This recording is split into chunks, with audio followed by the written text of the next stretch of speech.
Хванахме двама крале, но в абсолютно различни жанрове, да пеят заедно. Кой би повярвал, че Васил Найденов и Азис ще се обединят в дует, при това на поп парче?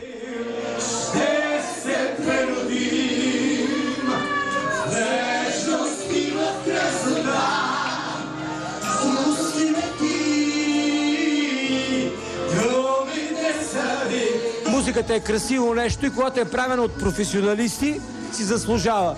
Аз да винаги хората на професионал, обичам еднакво и народна музика и то, за съжаление, която не се чува в България. И съм много убеден, че много голяма част от тези певци, ако не всички, са учили в народни училища, учили са народна музика и знаят много добре този занят.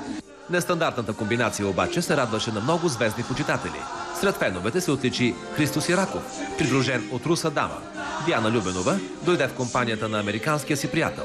Лесли Уелдън танцуваше и даже се опитваше да пее на български. Продуцентът се забавляваше повече от самата Диана, която бе твърде заета да си гука с най-добрия си приятел Сираков. Най-екзалтираната почитателка бе Руслана Попова, която за пореден път показа на всички, че е истинска купунджийка. Самият Найденов даде всичко от себе си на сцената. Имаме само лека забележка към сакото му, което не бе най-удачният вариант. По-важното обаче е, че той си се харесваше. Звездите не спират да ни изненадват с невероятните си дуети.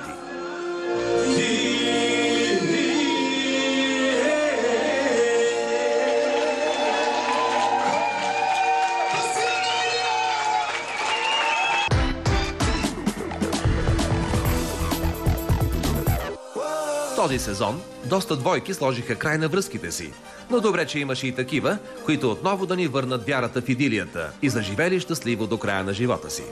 Галена Димова и Георги Георгиев вдигнаха една от най-пищните сватби на годината. Носителката на титлата Мис България и шефът на волейболен клуб ЦСК се врекоха във вярност в компанията на хиляди звездни гости. Самата Галена изглеждаше като истинско Барби с прическата си на букли. Сред звездните приятели на младото семейство бяха Боби Михайлов, Мария Петрова, Ники Кънчев, дизайнерката София Борисова, както и много други известни и не толкова. И ако повечето сватби си имат досаден диджей, то тази бе по-различна и си имаше цял водещ. В тази роля влезе Драго Чая. Естествено, по традиция най-интересно бе на дансинга. За да накара гостите да танцуват, всичко от себе си даде преслава. По-късно на сцената се изявиха Галена и Малина. Устата, Илиян и Искрен Пецов също побързаха да изпълнят големите си хитове. Въпреки че тържеството беше грандиозно и луксозно, всички се забавляваха, освободени от всякакви задръжки.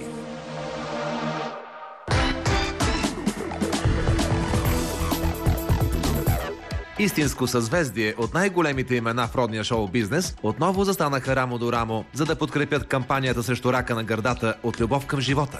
До момента в инициативата на Avon срещу коварното заболяване са се включили над 1 милион души. Освен тях, над 50 известни лица от театъра, киното, телевизионния екран, музикалната сцена и спорта подкрепят благородната кауза.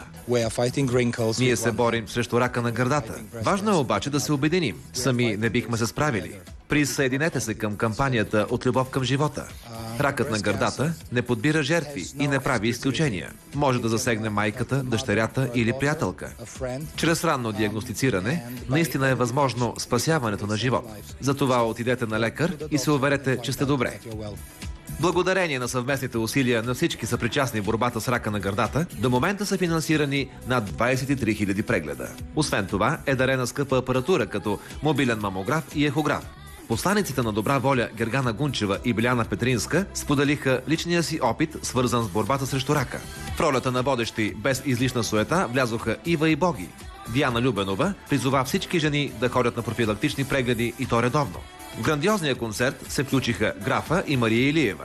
Освен тях, инициативата подкрепиха още Алекс Раева, Свилен от Остава, Димо от Пив, Орлин Павлов, Руд Колева, Десислава, Любо и много други.